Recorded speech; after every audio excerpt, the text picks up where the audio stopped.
From Psych Hub and Columbia University Department of Psychiatry and presented by HCA Healthcare. You ask, we answer. So what's really characteristic of binge eating as opposed to overeating is a loss of control. And so binge eating refers to eating in a way that a person feels like they can't control what they're eating or how much they're eating or just really can't stop.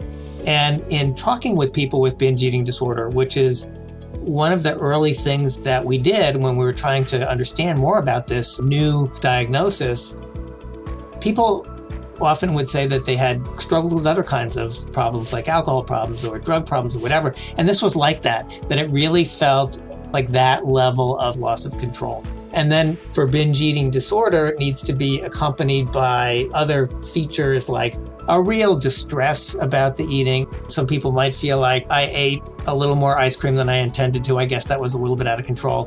But people saying, though, they're very distressed about it, eating until they're really uncomfortably full or eating when they're not even hungry or feeling very ashamed, but hiding the evidence, that kind of thing.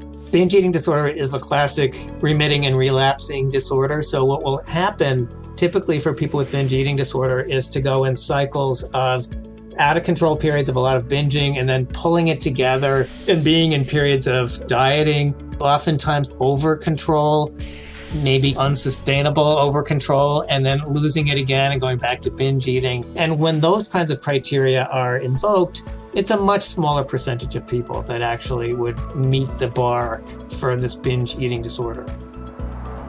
Thanks for watching. If you have questions or topics you'd like to see in future episodes, drop those in the comments below or head over to our community tab to join the discussion. You Ask, We Answer is here to answer your questions around mental health. Be sure to like, subscribe, and turn on notifications. You can also find an extended interview with this guest on the You Ask, We Answer podcast, available now wherever you get your podcasts.